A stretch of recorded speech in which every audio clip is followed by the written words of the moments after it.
Hello and welcome to SLP Full Disclosure. I am your host, Jennifer Martin, and joining me is my pumpkin spice loving sidekick, Jonathan Carey. Such lies. Tis the season.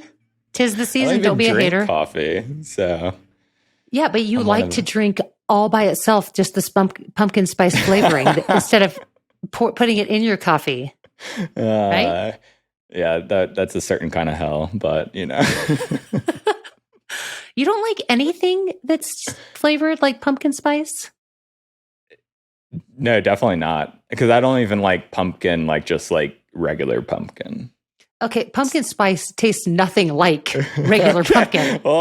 There's nothing similar between the two at all.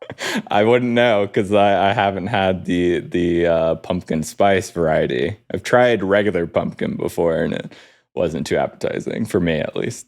I think you would like this kind. And I couldn't believe it. I was at the store yesterday and I saw they had caramels that were pumpkin spice caramels. I was like, got to go in the basket. And then when I was checking out, the cashier said, "Ooh."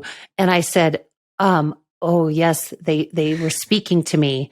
And my daughter was horrified. She's like, "Why do you say things like that?" And I said, "Well, it means blah, blah, blah." She goes, "I know what it means. Why do you say things like that? Why?" And I was like, "Well, I just was just, never mind." I wonder that every day.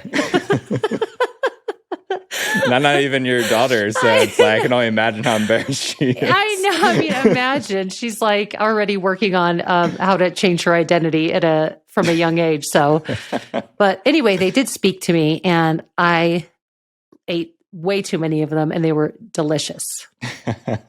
So, okay, that is okay. I will improve my IT skills in some way. You give me some task, like something I'm to improve, if you will try one thing that has pumpkin spice flavoring. Man, that could save me a lot of time if you can handle your own IT things. So. I just said one task. I don't think it's worth it then. I think I'm going to continue this streak. It's like I've never had Chipotle. So what? It's one of those where I'm like, at this point in my life, do I really want to have it now, or do I want to like continue this streak? So, have you had Qdoba? Yes. So. Well, then you've basically same. Yeah. That is the weirdest thing I've ever heard. Like, because you never have, you're going to continue a streak. I mean, it was more of a joke. You don't have to take it so seriously. Oh, I'm taking this seriously. I know you are. I feel very strongly about what you just said. No. You must have like Chipotle stock or something you're trying to protect. Just bought a franchise. So, yeah, I do take it personally. All right, so I will work on my one IT task. You're going to try one thing that's pumpkin spice, and you're going to report back to the group what your review is. Well, you have to deliver it. That's the only way this is going to happen. Okay. So I'll figure out a way to get that done. Postmates. Carrier pigeon. So. Postmates. You got to get a random doorbell ring, and you might find something on your porch. I'm going to deny delivery. Yeah. So. Oh, why I oughta. All right. Well, on to other things now. More important things. More important things that are going to be actually things that people can learn from and be entertained. But I love our guest today. She is so fun and just is, you can definitely tell that she is very fun-loving, loves what she does, and is absolutely one of those people that has followed the path to be exactly where she needs to be. So today we are going to be speaking with Chanel Blaylock, and she is the owner and leading speech pathologist at the Speech Boutique. Chanel's passion is to help preschoolers unlock their speaking superpowers. Chanel is a graduate of the University of North Carolina at Chapel Hill, and she received both her bachelor's and her master's there and in speech and hearing science. Before starting her entrepreneur journey with the Speech Boutique, Chanel spent 5 years working in various school systems in the Raleigh, North Carolina, Dallas, Texas, and Washington, D.C. areas as a speech and language pathologist. So we are so happy to have Chanel. So welcome, Chanel Blaylock. I'm so happy to have you on the show today. I'm so happy to be here. Yeah, I instantly was drawn to, I need to find out who this is, because once I saw your Instagram and what you do and the population you work with, and that's also a population that I love to work with, I was like, oh, she's got it dialed in. She knows what she's doing. So I think you'll have a lot of really great information to share with our listeners. Absolutely. Thank you.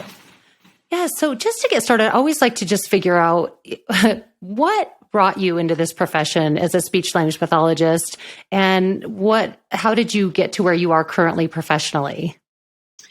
Okay. So let me tell you. Comfortable. Yeah, get comfortable. It's really interesting because growing up, you don't know like the necessary steps that you are going to take to get you to the role. So like reflecting back with this question is pretty cool because I'm thinking, okay, this thing and this thing connected me, and it's really cool. So my first exposure to the field was when my grandmother had a stroke. I was younger. I didn't know that the speech therapist helped with her swallowing and stuff. I just know that she had many deficits, and later on, she was able to drive, put her clothes on, eat, and all that stuff independently. So that was really cool to see. And then moving forward, I had the pleasure to work with my parents. They own a hair salon, so they're entrepreneurs as well. And so in the hair salon, you have so many women come in, and they have different professions, lawyers, doctors, principals, all things. And so one of my father's clients was a speech language pathologist, and just her asking questions, me asking questions about different professions. She was like, I think you would like speech pathology because you get to help people, you get to work with children, and you kind of do science stuff, because I really love science. And so from that moment, she connected me with a mentor of hers, and she later became my mentor. And I took the necessary steps to enroll into grad school. And so here I am, speech language pathologist. So I love so many things about that. So and I think I always say to people, when either usually you know what an SLP is because you yourself had speech, I had speech when I was a kid, yes, or I had a family member, or, usually some random experience like what you had. But so did you put two and two together when you met her in the salon that, oh, this is the same type of professional that worked with my grandmother? I did. Yes, okay. I did. But before that, I had no experience. Like even in school, I did, some people get pulled out and you have the friend that you go see. I do not recall any of those experiences when I was in school. So when she told me, and then I later started observing and seeing, I'm like, oh, okay. So I do remember certain rooms in my schools, but I didn't know that person lived in that school to help children. So yeah, it was like one of those like ahas, like, oh, okay. Oh yeah. Okay. It was funny because everybody knew who that person was in my school. And I mean, you would have thought, a celebrity had come to town every time she came to get a student. It was like, the kids were like, take me. So, yes. It's like they knew something fun was happening over there. They just didn't know what it was. So Right. Yeah.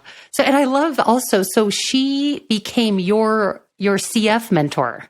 So I had a different CF mentor okay, because after grad school at University of North Carolina at Chapel Hill, I got out of North Carolina and I traveled all the way to Texas. So I completed my CF in Texas. So I had a different supervisor. Yeah. But she's just been kind of a professional mentor for you. Yes. Oh, I love it. Full circle. Yes. I love those full circle moments. Those are great.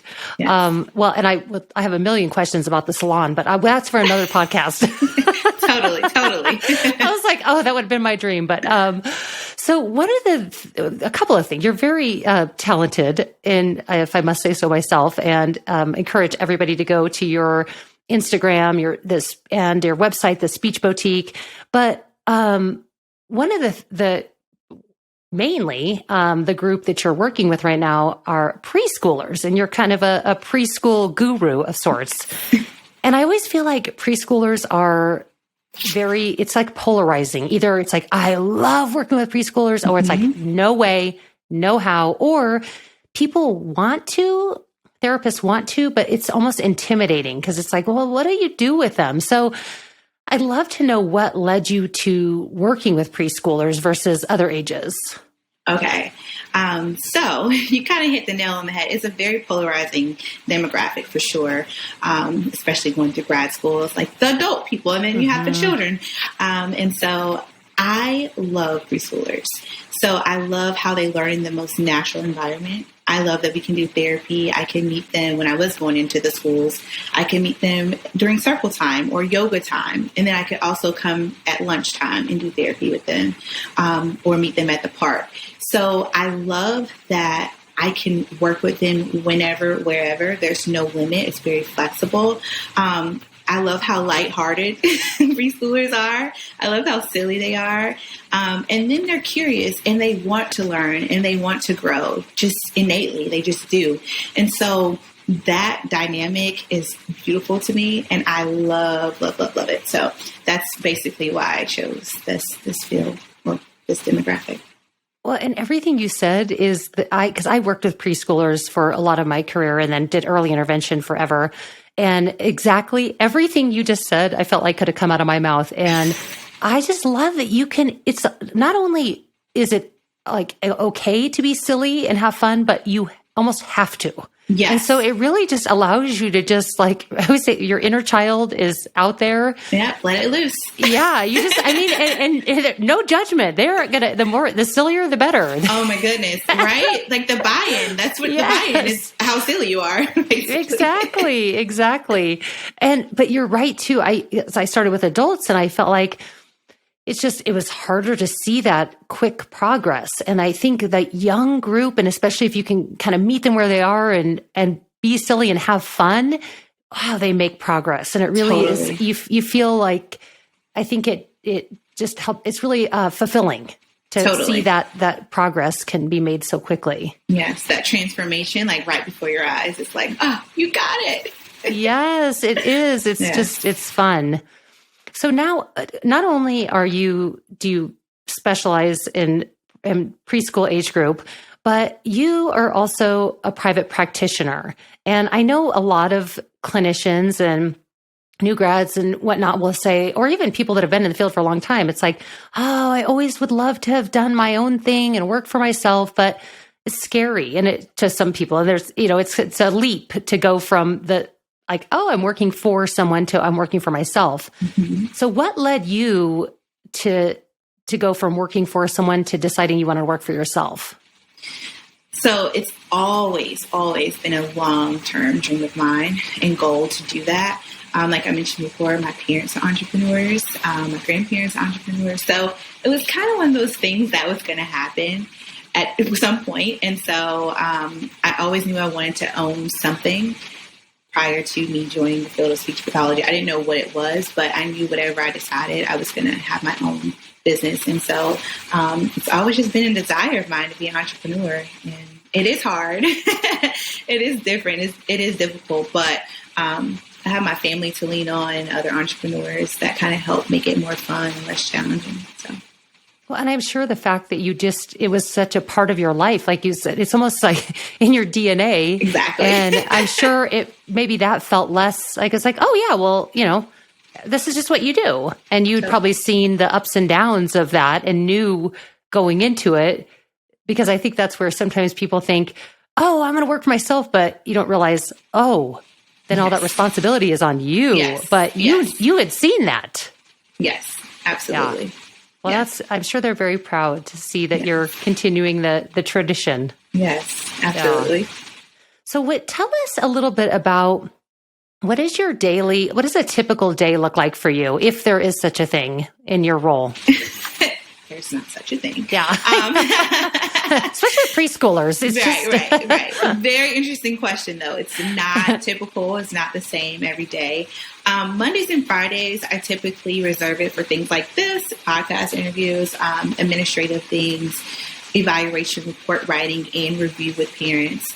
And then Tuesday, Wednesday, and Thursday, traveling most of the time, I'm in DC traffic, but I'm going to listening to podcasts. Exactly. Absolutely. Like that is exactly what I do. Yeah. I do that, or an Audible book. Yes. So right now I'm listening to Atomic Habits, which is really good. But yeah, it's really good. So I'm in the car commuting either to their school or to their home, or if I'm meeting them at a park, or sometimes we even meet at different marketplaces in their community, I love that. But my day is never the same. I'm never sitting down behind a desk and like just doing things. Some days for lunch, I'm with a client. Some days I'm building a relationship with another business in the community or another related service provider. So it's just all different. I'm either seeing clients in traffic or relationship building, and just however it comes out, that's what I'm doing. So we know where to find you. One of those three places. Exactly. Yes. On my phone, in the car, or in my car. I lived that life for a long time too. It was like, where you just have you create kind of a home in your car because you feel like you're there more than you're in your own home. So, oh my goodness, yes, totally. Yeah. And I've seen DC traffic, and you're right. It's not for the faint. No. Yeah, not for the faint-hearted. Well, and I love that you are seeing them in all these different environments, because I always say it doesn't work where, okay, come to my speech room for 30 minutes once a week and poof. I always think like if I had this magic wand, that would work. But otherwise, it really doesn't. And especially for these young guys. So I love that you're being able to go to different environments that are important to them, and you can actually work on practical skills. Totally. I love it. Yeah. It's just like a text or a phone call sometimes. If I am going to their home, the mom or dad will text, hey, we're at this place, or can you meet us here, or do you want us to go home? So we have a really good open relationship too, where we're able to say, or sometimes I'm like, okay, I have this activity today, or this is the concept we're doing. Can we go to the fire station? Whatever it is, it's just a text or email sometimes, but generally a text. And we're just like, okay, what is this week like? What did they learn in school this week? Grandparents came this weekend. Where did you guys go? Because I want to be able to get them to translate all those skills with everyone and in different environments. So it is pretty awesome. That I love my parents for being flexible, because sometimes that is not the case, but yes, I think if we didn't learn anything over these last 18 months, it's that we just, one of my expressions is make like water, go with the flow. You just gotta, like, water just keeps going around. Yes. And do you prefer, or I shouldn't say prefer, or do you just see different growth, whether you're seeing them in the school setting or with their parents? Does it feel similar or like very different depending on where you're seeing them? That's an interesting question. So I will say I don't always do 100% in the school or 100% at home. Well, mostly now with COVID, but pre-COVID, I would try to do half and half, so that I would see them in the school and then at home, because I want to see those skills translating over. Socially, if we're working like a social goal, the school, I want to be there, depending if the child has a sibling or not, or a neighbor. So if it's just easier to do that kind of activity and reach those goals in the school setting because of the social aspect of school and what it has to offer. And so in that way, I do see those skills developing, I wouldn't say much quicker, but they have more opportunity to actually practice. So they become more confident in that way. But then at home, if home is their natural environment, they love it. It's comfortable for them. They know. And so I just feel like their confidence is even greater at home. But it's like, oh, Miss Chanel's here with me at school, and she's at home. So I kind of see them in the same way, but it just depends on the opportunities that they have. We'll be right back to our interview. Take a moment to stretch your legs, but don't go anywhere, because we want to talk to you about our podcast partner, Med Travelers. Med Travelers is an industry leader in allied travel career opportunities for a reason, featuring exclusive jobs at top-tier facilities across the United States, higher earning potential, W-2 employee status, and a flexible schedule.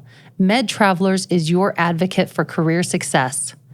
make sure to visit medtravelers.com to discover how MedTravelers can help drive your career forward. Again, go to medtravelers.com to start your travel journey today. And now back to the show. I really like that hybrid idea because I do think you being able to see the same child in both settings. And I just, like you said, that Miss Chanel's here at my home. I was thinking, I'm sure they're, how little kids, if they see their teacher out in the grocery store, or so it's like, wait, you're here, you're my house. Now you're at school, but Exactly. being able to see and then, what better way to help with carryover than to see them in those two different distinct environments. Totally. Yeah. Yes. I once had a student ask me, and I was working for a school. He said, we were in my room at the school, and he said, "Where do you sleep here?" And I said, "Oh, I don't live here." He's like, where do you sleep? I'm like, oh gosh, I feel like I live here, but I don't. So I was laughing about that. That is hilarious. I just read a book in my session yesterday with one of my kids, and it's called My Teacher's Secret. And basically the book is about what you just stated. The student thought that his teacher lived at the school and ate food in the cafeteria and did all these things. And then at the end of the book, he saw the teacher at the supermarket and roller skating with their family. He's like, wait, this what? So yeah. Then my little think kid about how much money you'd save if you did. Oh my goodness, yes. As long as they didn't catch you, Yes. I live rent free. Yes. So I think one of the things that I really think where people get stuck sometimes with preschool is what do I do with them? So I would love to just pick your brain on what are some of your favorite activities that are kind of maybe your go-to favorites that work well. Okay. Oh, so it depends, obviously. Yeah. It depends on the weather, if we're inside or outside. It depends on if I'm at school or not, all those different things, right? Mm-hmm. But my go-to that's in the trunk of my car, I have multiple of them, are floor puzzles. I love floor puzzles. So they range from 2 feet to 4 feet sometimes, and it's big puzzle pieces that we use. And so I love that we work as a team to get it done. We have to use a model to create this thing. And so there's so many different vocabulary opportunities with that, a lot of turn taking, a lot of requests being made. And then, like I said, it's a really high opportunity situation. So if we're practicing articulation or phonological skills, we're getting that done too. And in that, at the end, we have this big thing that we created. And so it's kind of a proud moment for the children. And like I said, I have so many of them in my trunk. It's just one of those things that I can grab, and I know I can hit all the different skills and different goals in one. So I would say puzzles are my top contender. And then I love anything pretend play based. So ice cream, we pretend to have ice cream socials or ice cream truck, making sandwiches, any of those things, but the felt pieces or even the hard wooden toys. That is endless. We get silly with it. We get, very practical. We're actually ordering a sandwich or ordering ice cream.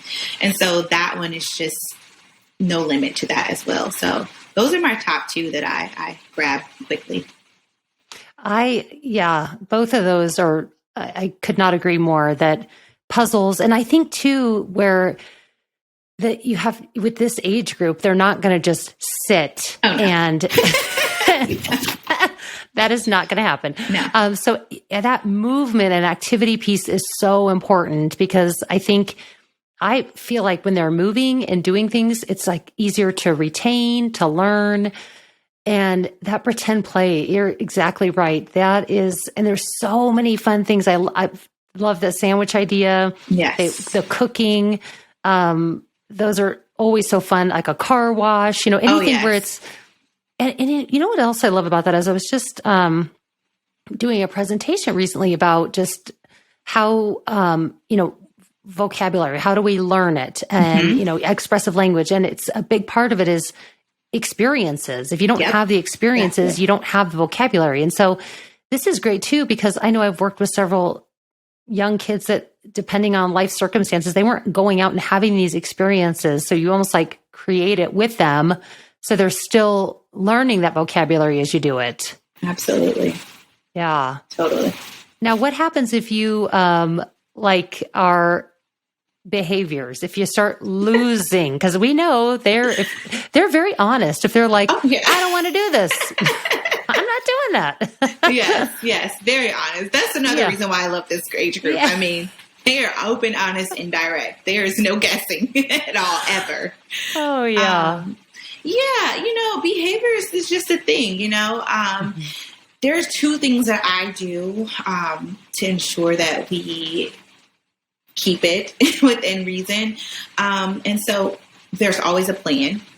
There's always a plan, either verbally or visually. So we create a plan. And now they hold me accountable. If I come in, Miss Chanel, we didn't make our schedule today. And I'm like, okay, let's make our schedule. So because the first moment that I meet them, I establish certain expectations and communicate those with them. And so I find that doing that early on really helps with that. And then along with the schedule that we create, the routine or the plan, it definitely like staples it. So those two things are what I do to make sure that we are still staying in those boundaries. And so if we get a little silly or get a little upset or frustrated, it's okay. And then we just refer back to either the expectation or the plan. And generally, once people are calm, children are calm, everything's good, we go right back to it. But that's basically how I manage and create a really good, safe, and fun session for the children. Those two things. I think that's really interesting. And I'm thinking, as you're saying that, wow, that's a great idea. Because you think sometimes at that age group, you think, oh, in my middle school and high school, or I'm going to, create that accountability. We're going to create this plan together, but you don't think about doing that. Or I shouldn't say you don't. I hadn't thought about it. I'm assuming other people maybe too, but don't think about at that young age, bringing them as a partner as that plan. So it's like, let's set up those expectations together, and you can make them probably pretty basic to very much. Yeah. But I also think, and I don't know if you deal with this, but I remember there'd be many times where the parents would be like, stop doing this, getting upset. And it's like, well, they're communicating in the best way they know how. Exactly. Yeah. It's like, that's just, I used to say to parents, if we could still have tantrums in the grocery store, we would. And it's just because you learned that you have other ways, but they haven't learned some of that yet. So absolutely. Now, do you use rewards, or do you have any sort of system if you're having, not getting a lot of buy-in from one of your kids? Yeah. So like I said, early on, I establish this type of expectation for them. I don't come in bringing a lot of stickers, a lot of bubbles, and all those things. I incorporate those type of rewards within what we're doing. So it's not something that they're reaching for. Okay, let me finish this so I can do that. It's incorporated within our day, because sometimes if I forget a sticker or I forget the treasure box, that's me. Like, I will not ever get the last of that. And I don't want to set myself up for that. You're going to pay for that. You will pay. Forever. And I've learned that early on when I first started. I was like, nope, I'm not doing this anymore. Yeah. So I do incorporate that within the session. A lot of my clients, I feel like it's all different too. So some are intrinsically motivated and some are extrinsically motivated. And so I find out who is what and how. But most of the time, giving them that praise and helping build that confidence, they don't even need anything outside of that in terms of, I have the fun things incorporated already. I don't need to do something outside of that because we are trying a lot of hard things. We're trying a lot of different things.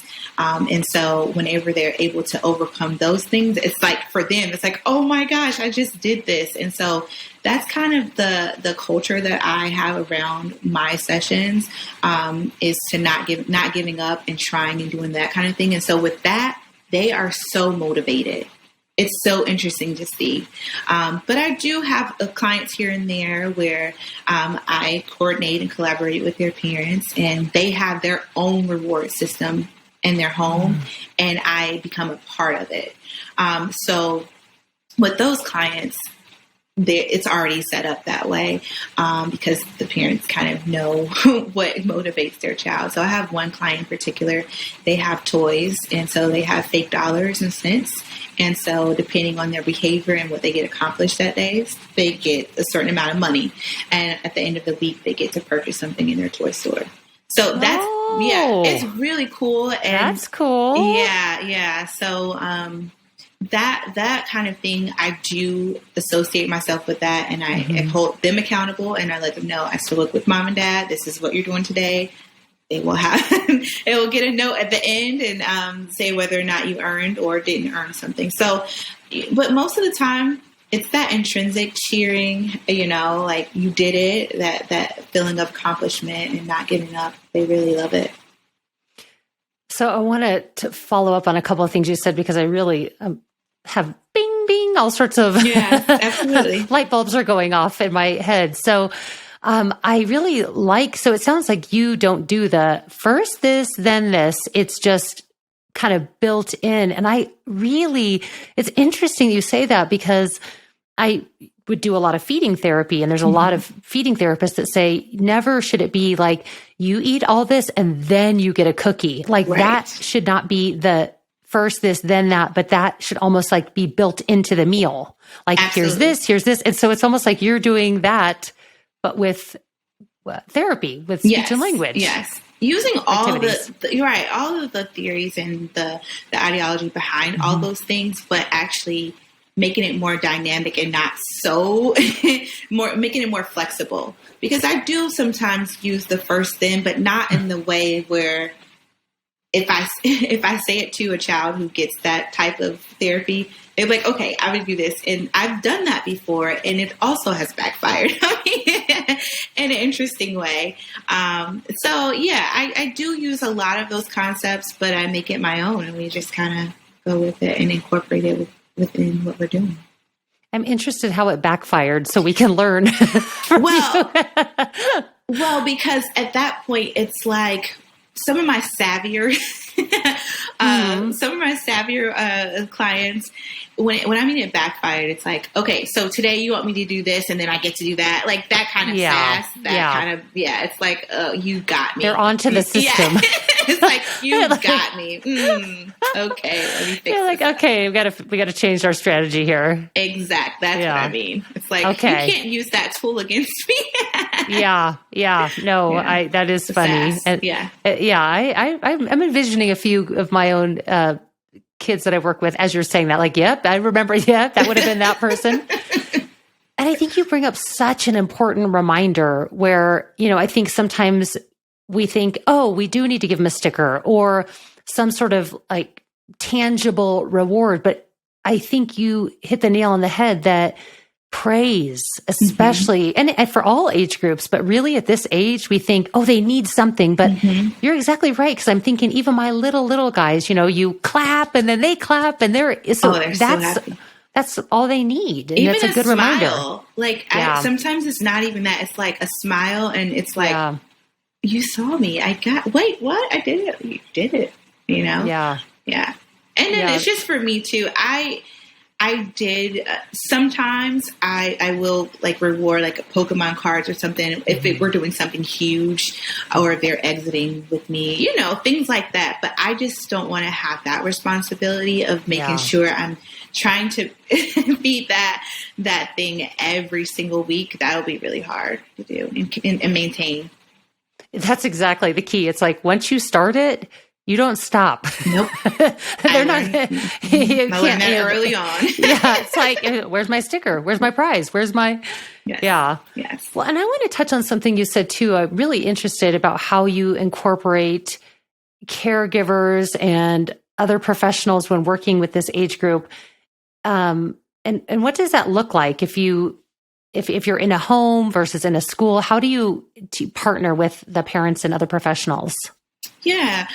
So it also depends. But the first thing I do is I assess the relationship that the child has with the different, I call them stakeholders sometimes, but it's true. Yeah. And so I look at my child holistically when I'm working with them. So at client intake, I have a lot of questions within my intake form that kind of yields to that. Like, okay, how many siblings, grandparents, all of that kind of thing. Because I want to be able to see what that relationship dynamic looks like and how they're either impeding progress. Like, for instance, speaking for them. I had one client where it had an older brother, and so the younger brother didn't have the opportunity to speak. So because his older brother would speak for him. And so just knowing that on the onset really helped with the coaching and the therapy session as well. So what I do is I assess the relationship dynamic. I see how we can leverage different skills and that relationship and to really drive in on the goals and the skills that we're using.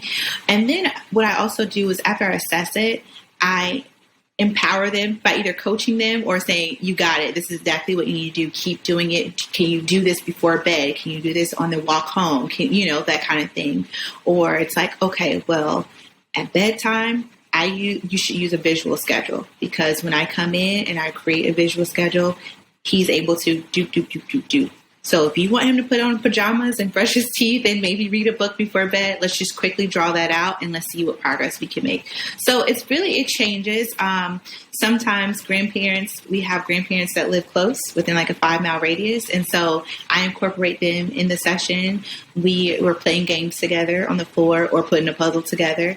And then I have some grandparents who live in another country. And so, with that relationship, I make sure that we still know each other by first name, that we can still hold each other accountable because they still speak with their grandparents on FaceTime or Zoom or whatever. And so I want to make sure that everyone is holding the child to a certain expectation and hold them accountable so we can get progress done quickly. So that's basically kind of what I do. I assess and empower and kind of keep going with that. Yeah. And I really like the assessment piece, because I think oftentimes we're so focused on what's the child doing? What's the child doing? But these are the people they're with all day. And exactly. And it's such a really, again, another great, where were you when I was working with preschoolers? This is such another great reminder that the relationship dynamics will impact totally what happens therapeutically. And so, and then there's I'm sure you could be the first to say absolutely that probably no two of those relationships are the same. So you really do have to look at it as a case by case and, to kind of, and then I bet you have a lot more parent buy-in because of that. I totally do. I really do. And then the buy-in from the child too is awesome because they're like, oh, okay. So before, when I first started, I would just work with the child, let's empower you. Let's get this going. And then the more I started going to the different environments, I was like, okay, so you're doing this with this situation and not here. And so even the parent dynamics are different between the same parent. And so when they see the same language that I use in therapy or the same visual schedule that I use and their parents are using it, it's like, okay, we're all in it to win it. We're all a team. And like they subconsciously know it. And it's really cool to see too. And the parents, they love it too, because part of working with me is that's a part of their responsibility. If I see you twice a week for 50 minutes, I can't do what I need to do. I need you to be doing it the other days. And that's something that on the onset at client intake, I make sure that parents are on board and team players. So if you're a parent that is like, oh, good, you're here, I'm going to go run some errands, that's not working for you. No, it's not working. Yeah. I do have that happen sometimes where they're in a different room. But at the end of the session, the child has to let mom or dad or a grandparent know, we did this, this, and this every session, depending on what their language is. But at some point, they're either telling one thing we did, they're showing them a game and explaining it. So we have to make sure, and the parent has to ask a question too. I don't make them do that, but that's what happens when they do incorporate or engage their parent after the session. So Yeah. They're going to know what's going on. Yeah. Yes, It's totally. like the parent I had once where they all of a sudden they come walking in with a McDonald's bag. I was like, did you leave? Yes. Like, Yes. oh yeah, we ran. I was like, okay, that would have been good to know. Yeah. But, and I love the empowerment piece, because I think sometimes there's just naturally some of this intimidation, like, well, I don't know, you're the expert, you do it. I don't know what to do. I don't want to do the wrong things, but you're giving them those tools to say, no, when I'm not here, you're an extension of me. This is how change is going to happen. Totally. I'm going to help you to learn, understand this, give you the tools and the resources. But when I'm not here, if nobody is doing it, you're exactly right. It's going to take that much longer to make any progress. Totally. And I have an open line of communication as well. Text me, send me a picture or video. I have so many pictures and videos. Oh, he did it. I'm like, okay, awesome. So we communicate like that. That makes it a little less formal. And so that they are able to ask when they don't know. And then I always let them know, I am not a mom. I'm not a mom. I don't have any children. I have a dog, but I don't have any children. It does. I quickly understood very quickly. Yes. Oh my goodness. But I let them know I don't have children. I just love children. And this is your child. You love your child. So you can figure it out and get through it. The most rewarding part when we do have those type of discussions is once they talk with me, they're like, oh, like they talk it out loud and they see exactly what they need to do and what they need to change. Sometimes they just need me to talk and kind of change the perspective. But once I do that on the assessment part of it, they start getting it and it clicks, and it's very nice to see. Yeah. And I think it's important too, because I'm like, you know your child better than anybody. Exactly. Like you're the expert on this human right here. Exactly. And so I'm just here to. But even things like even having the parents, like you said, have the money and the toys, that shows kind of this very united front where this child sees like, oh, they're in this together. Exactly. Like, I don't stand a chance. Exactly. Yes. So yeah. Well, nice. And I another thing that you do, which I think is so cool, and I'm so glad that you do it, because I feel like those that are really so passionate about what they do are some of the best mentors, and you do mentor new professionals that are entering the field. So what does that look like? And what are some of the, what's some of the advice you give to those that are new to this world of SLP? Yeah. So I will say what it looks like on the onset, it's mostly one of my old professors will send someone over to me, or Instagram. I've gotten so many pre-grad students and grad students who are like, hey, I want to talk to you. Do you have time? And so that mostly lately it's been through Instagram. They just reach out and I'm like, sure, absolutely. Let's FaceTime this day. Let's do this or whatever. Or if they're in undergrad, I'm helping them with their personal statement and just kind of revising that or kind of editing that. And then also giving them some placements based on who I know in the area and around the United States so that they can observe. So that's basically what that looks like. And the advice that I could give, I mean, that's kind of tricky, right? I know. No, but I will say what I've learned, is shadowing, mentoring, and observing. Shadowing, mentoring, and observing over and over and over again. That's what I recommend. It worked for me. It's a proven strategy for me because I was able to kind of see and pinpoint I do want to work with preschoolers because I could have just stuck with elementary. But having that exposure and seeing the many facets of our profession is going to be the best bet to do. And like I said, asking questions and just talking with people. You never know who knows who and who knows what. I learned that very early on in my parents' hair salon. That. Yeah. It's just like, oh yeah, Chanel went to the biotechnology camp. Oh, she likes science. Let me, that kind of thing. So just talking, asking questions when you don't know, but shadowing, asking people. I know sometimes it's a little hard, but if you have about like 20 therapists that you can just reach out, at least 2 of them are going to let you shadow or observe. So I always say shadow, observe, and get a mentor. That's great advice. Yeah. And to add to what you said, just because it's like, it's such a vast field. It's really hard to know.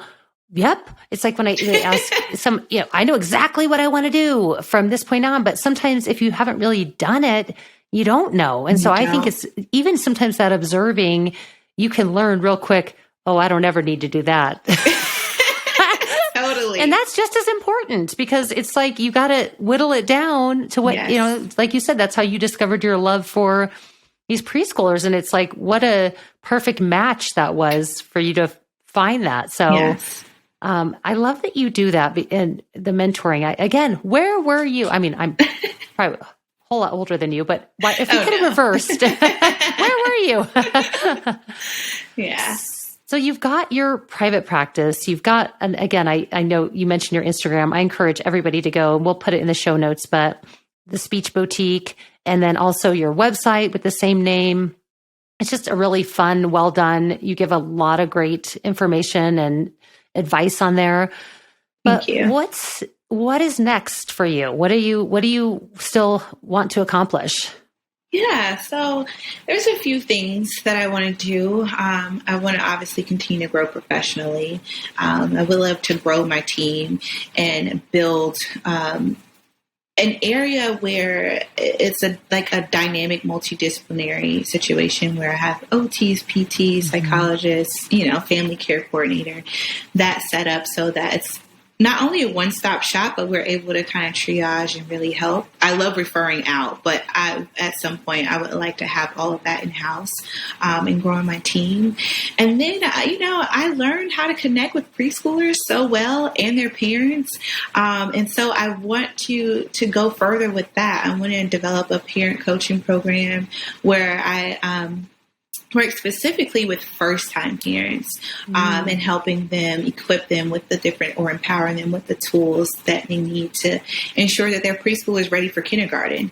That's that's what I do, is make sure that they have the foundational skills that they are able to thrive once they enter school. So I want to be able to give parents that avenue to work with me with. And then lastly, I just want to continue mentoring and helping get other women and men in this profession or even other related service providers with that, because I work alongside them and I don't know much about everything that they do, but hey, you might like occupational therapy, you might like physical therapy or social work or something like that. This is how we work together. We see the same child, but this is what we do. So I want to continue to mentor in that way and give back. Well, you just seem like such a great leader. And I just think all of those, I'm thinking, I would love to work in your group. Please. I mean, you just seem like such a great leader. And just, again, I feel like this was in your DNA. So I'm glad you ran with it, because it seems to have worked out really well. And same thing, I think the first-time parent piece is I think that's such a great idea and concept, because I always say by the second child, third child, the shine has worn off. Yes. I'm sorry for all. I know. I mean, I'm not the firstborn, so I can say that knowing the shine wore off pretty quick. I'm the firstborn. But okay, so you got all the shine, yeah. I know. But yeah, so I feel like just there's so much angst, and it's new, and what you is don't it? know what you don't know. You don't. So, yeah, and there's just to have somebody that says, it's okay. This is where they're doing great, but this is what we're going to work on. That good for you. I think that would be great. Yes. That would be very successful. Thank you. So Chanel, thank you so much. Had so much fun talking with you, and I really appreciate your time and your expertise and your passion for what you do. Thank you for having me. And that wraps up this episode. Thank you for tuning into SLP Full Disclosure. For more information about this episode, check out the show notes on our website at medtravelers.com/SLP Full Disclosure. And don't forget to leave us a review and subscribe so you never miss a guest. Are you interested in becoming a travel SLP? Visit medtravelers.com to learn more and explore the exciting opportunities we offer at top-level facilities across the country. Also, a special thanks to Jonathan Carey for producing this episode and Aiden Dykes for the music and editing. And as always, this episode was powered by Med Travelers. See you next time.